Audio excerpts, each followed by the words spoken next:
Shalom everybody, welcome back to Breslov.org. An insight for inspiration in davening from Rav Nosson. When we open the siddur and we daven from the siddur, we begin to wonder, saying the same words over and over again every day, and it seems, God forbid, empty, it seems void, especially when a person has such obstacles in trying to daven with connection and concentration, etc. So it becomes like a feeling, I'm just wasting my time here. What am I doing saying these words? I don't connect to them. I'm trying to, it doesn't work. And it's days which turn into weeks, into months, into years, where it's just dead davening. What can I do? Is this a value? Does Hashem even want my davening? Questions like this have led many people to stop davening because they feel, anyways, Hashem doesn't listen to me. Anyways, I can't connect to the words. I don't feel it. So why waste my time just saying these words? I can do other things which are more beneficial and more, building. Something which is positive and constructive.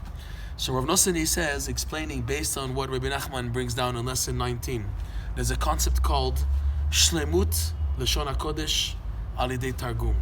That the completion of the Holy Tongue is specifically through a language called Aramaic, which is like an interface between the holy and the unholy. There's the Holy Tongue, Lashon HaKodesh.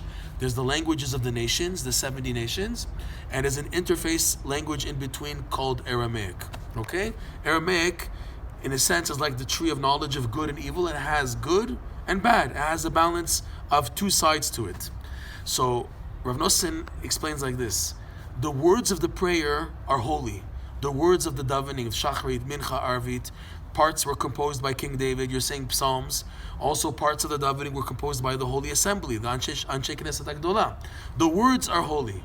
Me, though, I can't say that I am 100% holy in who I am and the words coming out of my mouth.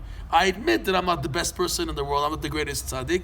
So my mouth, which is so quote-unquote profane, saying these holy words, what is this? We're like worlds apart. The words of the prayer are on one side. On the other hand, I'm on the other 180 degrees other side with my mentality, my attitude, who I am, everything I go through in my day, in my life.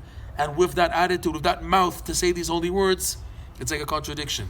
So he teaches, Rav Nosson, no, just opposite. Because of your mundanity, you are in the category of Targum. You have an admixture of good and bad. You're in the category of Aramaic. And he says in the lesson, the completion of the Holy Tongue is specifically through Aramaic. You would think Holy Tongue, to complete it, is to develop the holy language. He says no. The completion of the Holy Tongue is when you elevate the good of the Targum, of the Aramaic interface, and you elevate it, connect it to the Holy Tongue. This is what brings completion to the Holy Tongue. So when a profane person such as myself, I open my mouth, I direct my mouth, as profane as my mouth is, as profane as I am, yet with this same mouth, I say the holy words of prayer, this is specifically what completes the prayer. Hashem has the greatest nachat, the greatest delight, when a profane person says the words of the prayer. It's not like what you would think, okay, you shouldn't be saying these words of holiness because you're so profane, you're so impure, you shouldn't be saying these words. Just the opposite. Because I am so profane and then so far and so out of it, specifically me saying the words of the prayer is what brings completion to the words of the prayer.